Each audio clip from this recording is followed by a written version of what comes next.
This is a bird feeder, and everything to my left is my attempt at making it squirrel-proof. If they want the bird seed, they will first need to pass through what is basically an 8-part Ninja Warrior obstacle course for squirrels. This course is extremely challenging.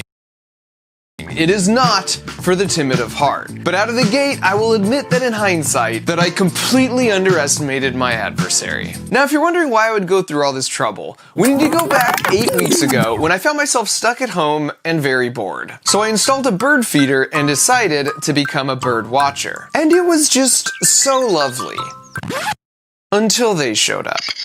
Now luckily my bird feeder had a wire cage around it, big enough for the birds to slip inside, but small enough to prevent the squirrels from getting the food. And that worked really well until right here. For me, this was like the moment in Jurassic Park when they realized the velociraptors can open door handles. And once the door was open, it was clear this wasn't their first rodeo. They basically cleared this whole tube of birdseed by the end of the day. Mind you, this bird feeder was advertised as being squirrel-proof, so I bought another squirrel-proof bird feeder to replace it. It's got this outer cage suspended by some springs, and so if a bird comes and lands here, it doesn't weigh that much and it has access to the seeds. However, if a squirrel comes, it'll grab onto this cage, its weight will force the springs down, thereby preventing access to the seeds. I have no idea how the squirrels could possibly outsmart this, but let's see. And this one worked exactly as intended. You can see the birds love it, but when the squirrel comes along, the cage shifts down and now all the seed ports are covered up. Every time they tried, it was the same results. However, the next morning, this guy manages to unclip the springs that hold the cage up, which means the cage stays in the lowered position where it blocks all the seed openings. Problem with that is now they can get to the lid. But this bird feeder lid doesn't hinge open to give direct access, so he goes with a different tactic,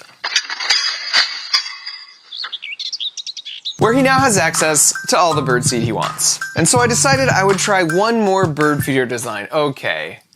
Wow. It almost feels intentional at this point. This one's supposed to work well because it's got this baffle, which is supposed to keep the squirrels from just coming straight down and getting to the seeds. And more importantly, there's no way for them to rip this off. We'll see.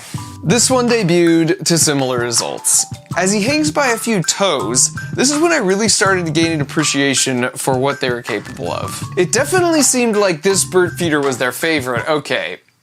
Yeah, they're flexing on me for sure. And at this point, a plan was forming in my head, but just to be thorough, I moved the post away from the fence, and I can't say I was surprised when they just climbed it. Nor was I surprised to see they could shimmy up and down a small metal pole, or even a large one for that matter. And whether they could climb a certain pole material was a moot point anyways because of this. Look at this! These guys are basically freaking rodent-sized Simone Biles. And on some level, this is what it felt like when someone stole a package from my porch that didn't belong to them, and I harnessed that indignation, spending a year designing the glitter bomb bait package. Hello. Complete with special fragrances. Oh. If I could design a package to deter thieves, could I design a bird feeder to deter squirrels? And so after a couple weeks of brainstorming, designing, and building with my buddy John, we put it all together in this 20-second build montage.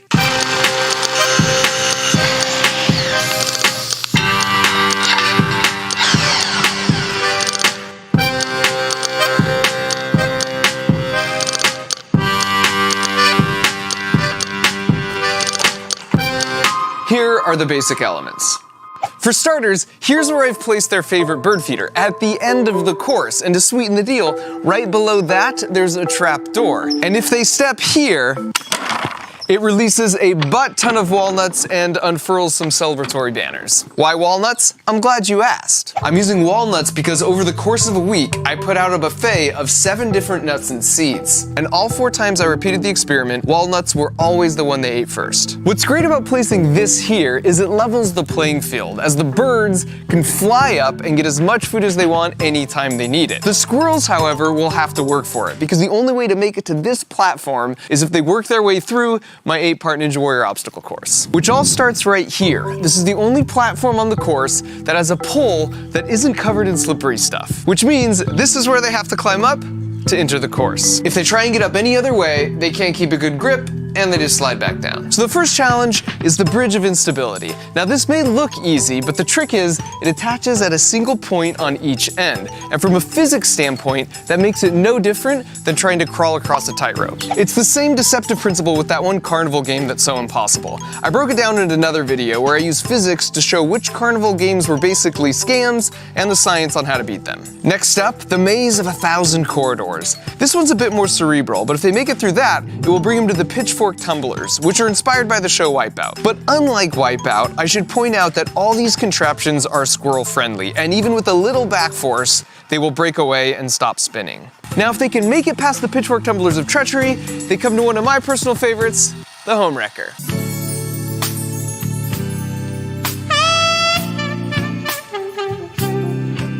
I put her in to tempt the squirrel to lose focus on the real prize at the end of the course. Because this pad has a pressure sensor underneath it, and it connects to a microcontroller that has a relay that connects to a solenoid, that connects to a pneumatic piston, that connects back to this platform with the pressure sensor. And so if they stand here for more than 3 seconds,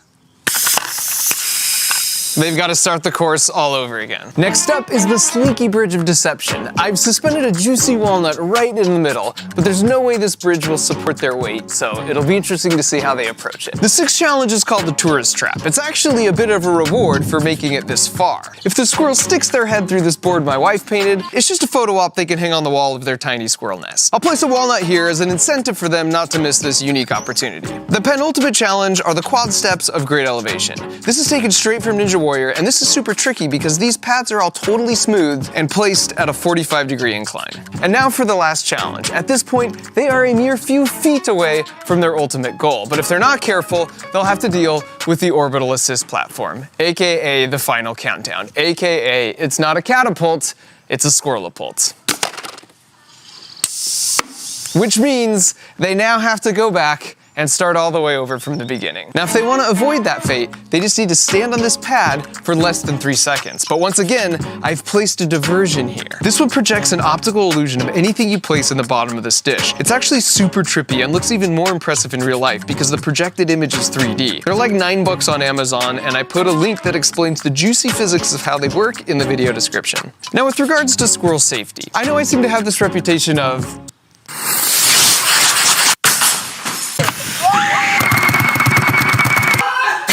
improvised high-speed projectiles, and so this one might worry a few animal lovers out there, including my wife. We have 5 pets and 1 child, and the child was the only one I had a say in. So rest assured, I can adjust the pressure on the piston, and we'll be staying way below any launch force that could hurt any of our adorable backyard contestants. And so finally, after making it through all that, we're back here at the world's most satisfying bird feeder. And as far as I'm concerned, if they make it here, they've earned the right to gorge next to the birds for as long as they want. And so after nearly a month of prep work, the course was officially open for business.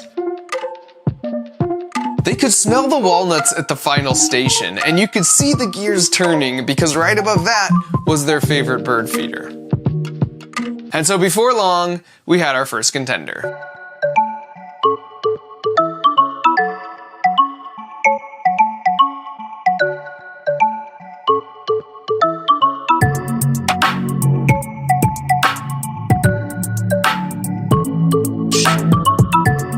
Didn't exactly go as planned, so Rick decides to regroup. Speaking of which, that's Rick. There are a total of 4 competitors that will be attempting the course. First up is Rick, and he weighs 500 grams. I know this because he's actually standing on a custom-made scale. Rick is very clever, as you'll see here in a minute, but he also gets spooked easily. Next up is Marty. He's basically indistinguishable from Rick. Rick and Marty are inseparable and pretty much spend all their time together as a pair. Our third contender is Frank, also coming in around 500 grams. He's very gutsy. He's also kind of dumb. Finally, we've got my personal favorite, Fat Gus. He's just really charming and will strike a pose if he sees a camera. He also really likes to eat, and he tips the scales at an impressive 800 grams. While most of the squirrels are kind of particular before making a selection and then gracefully leaping away, Fat Gus just goes for it, hands free. Just makes himself real comfortable. Here he is laying out with a light snack from the bird feeder. I mean, you can't fault the guy for just clearly appreciating a good meal. So now that you know our 4 contenders, let's get back to Rick. So he hops back on, and he's actually doing better than his first attempt. Just barely. This is the best because he's like, okay, I got this. Never mind. Well, maybe no, I definitely don't. And this was the exact moment I realized I just might be outmatched here.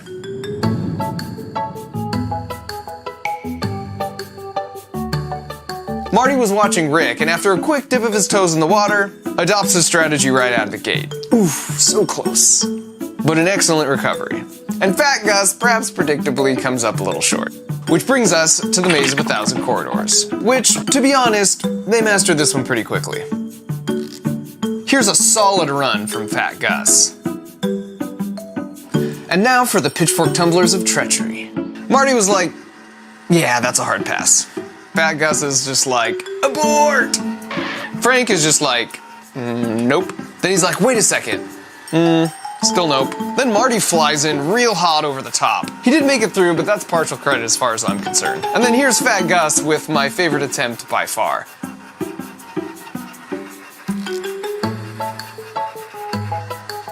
And then Frank shows no fear, which helps him pull off this near-flawless run. And finally, Smart Rick surgically weaves his way through, essentially untouched. And I should mention, the squirrels were most active from 6 to 10 a.m., so every morning I've been getting up before the sunrise to start filming from in my house like one of those camouflage nature photographers. Only like a suburbanized version. I've also had a handful of streaming cameras rolling 24/7, which has allowed me to make such discoveries as, we have the world's worst guard dog. Thanks for the help, pal.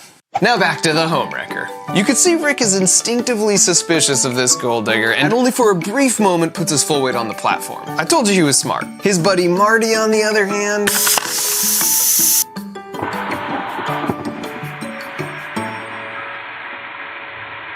she is a cruel mistress. And because I know my wife is going to ask me, no, this will not hurt the squirrel for 2 reasons. Number 1, they are amazing like cats and always land on their feet. And 2, they themselves were jumping from this height all the time, and in some cases, much higher. In fact, squirrels are one of the few mammals that can survive a fall from any height because they make their terminal velocity so low. You can see it right here. They make their body as flat as possible, then put their tail back to increase drag. They basically become their own parachute. And then right before they land, they pull in and fully extend their arms and legs to act as shock-absorbing landing gear. This is so cool. Now back to the course where even Smart Rick eventually lets his guard down, which is exactly when she strikes. But just like all the other obstacles so far, after a day or 2, they'd mastered it. In this case, even disregarding her offering of a fresh walnut. Now on to the Slinky Bridge of Deception, and this was the sleeper obstacle in my book. That is not a large gap, which they can easily jump, but having the Slinky there just threw them off somehow. You can see how much Frank is struggling here, and he's the brave one. And Rick only jumps when Marty shows up for emotional support. But like all the obstacles so far, after a day or 2, they'd mastered it. Now on to our third to last obstacle, the tourist trap. And this one was just a freaking delight. A little peanut butter really did the trick here.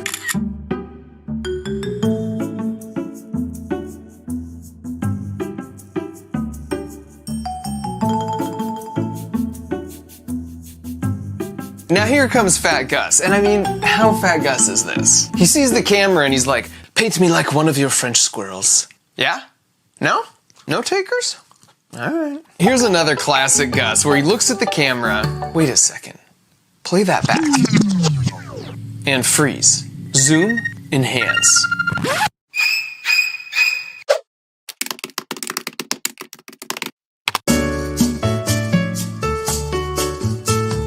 Well, turns out Fat Gus is not a dude. And he's pregnant. Which meant I was suddenly feeling real uncomfortable about all those weight comments. So after a bit of a pivot to smooth things over, we soldiered on to the quad steps of great elevation.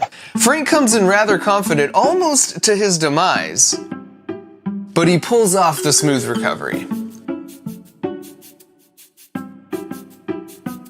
So after not much time at all, they were looking pretty good here. In fact, one morning I noticed Marty totally skipped the last step altogether, which I took as a challenge, and so I removed the middle step to see what they would do. And who else but Fantastic Gus? Let's slow that down a bit. They're such amazing jumpers, so I suppose the quick mastery here wasn't a surprise. I mean, this right here is probably a 10-foot jump. And here's some classic brave but dumb Frank. He'd already entered the course normally and made it to the home wrecker at least a dozen times by this point. And yet for some reason, he decides this 12-foot jump is his best course of action. And Smart Rick was the first one to enter the course, so in the end, after about a week of effort, it was fitting he was the one to make it to the jackpot first. And he's so stoked, he apparently wants to run the whole course in reverse. In hindsight, we probably should have made the jackpot a little quieter. Here's Marty, as always, not far behind.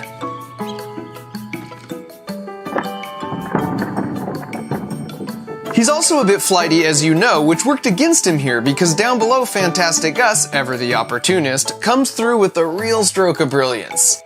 But pretty soon Marty comes back like, I'm the one who kinda earned that. And then Fantastic Gus is like, you snooze, you lose, sucker! And might I just say, Fantastic Gus, when you sit like that, you don't look an ounce over 700 grams. Eventually they learned that sound was a good thing, and they'd quickly return for their reward before Fantastic Gus got any ideas. So here's a single camera shot of a full run, and by the end all of them could do the full course in less than 40 seconds. And while we're watching, you might be wondering what happened to the squirrelaput. Unfortunately, they didn't really fall for my illusion much, but I'm about to show you the 2 times they did.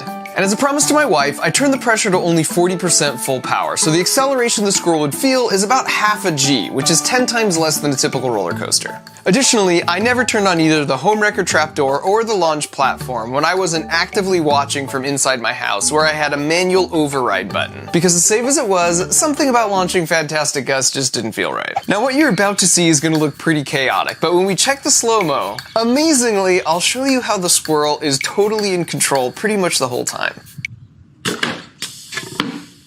Alright, now here's a second angle. Also, even if you don't trust my calculations, I can assure you that the squirrels did not care. In both launch cases, they were back up on the course in like 5 minutes. Here's the slow-mo, and see if you can spot the 2 critical things he does to make sure he lands feet down. Did you catch it? The first critical moment is right here. He's already done the predictive math, and he's locked his head on the spot where he plans to land. And now his head will not lose that lock the whole way down.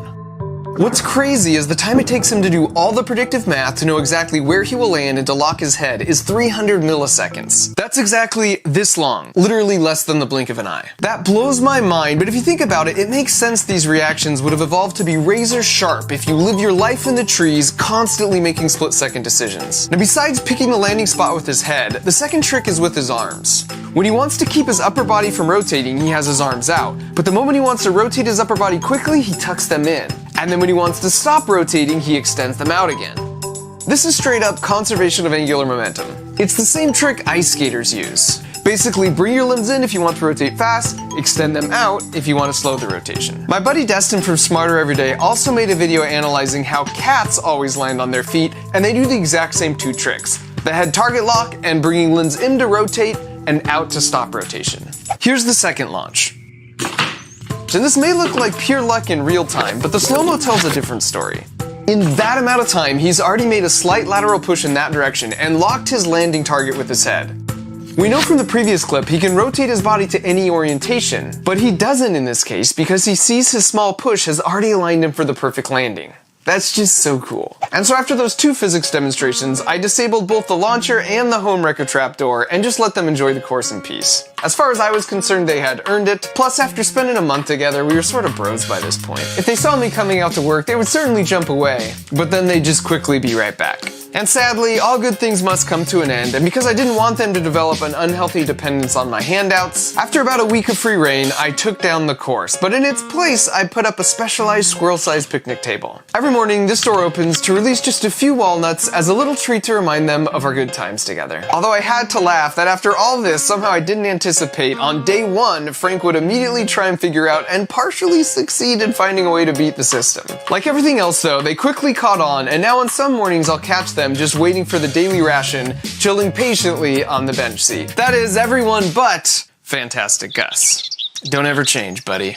When I started this 2-month-long adventure trying to birdwatch, I had no idea I would enjoy squirrel watching so much more. It's also made me realize that even amongst the structures and pavement and power lines, how interesting nature can be in a single suburban backyard if you just really stop to look. Even the plants are amazing. I had no idea that as vines grow, they spin around looking for something to grab onto. I didn't anticipate the wide variety of animals that use fences as inter-yard highways to get around as a substitute for all the trees that existed before we got here. Even little interactions like this spider extending his life with this very timely leap into the unknown were just so delightful to see. But of all the animals, I can definitively say now that squirrels are my absolute favorite, and they're certainly a more formidable adversary than porch pirates.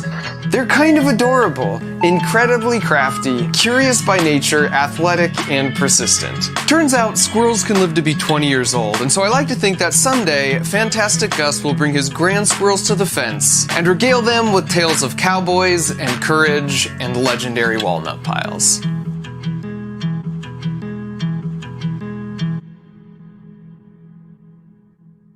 If you find yourself bored and you like the idea of making a Squirrel Ninja Warrior course, but you don't have the skills or the squirrels, then here's basically the next best thing for my friends at KiwiCo. If you somehow don't already know, they deliver really cool monthly crates that are designed to flex your brain muscles as a maker and a creator, and be really fun at the same time. So for example, this one comes with kid-friendly build instructions, plus all the supplies you'll need to put it together so there's never any extra trips to the store. Each one also includes a booklet that talks about the science principles and where you might see examples of this in real life. My family loves them, and their headquarters is like a 10-minute bike ride from my house, so I occasionally drop in to see their latest designs, like this super clever air hockey build. Instead of having the table have all the air, you do it in the puck. Check that out. The kids started, but unfortunately with Destin and I, their turn didn't last long. They have 8 different crate lines that cover the full STEAM spectrum from science and engineering to art and design, geared towards all different ages as well. So if you want to support my channel and you want a really fun way to grow your brain in all the right ways, go to kiwico.com/markrober or use the link in the video description and you'll get your first month free. This also makes for a really great gift for any young person in your life. So thanks to KiwiCo for being so awesome, and thanks to you for watching.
bad.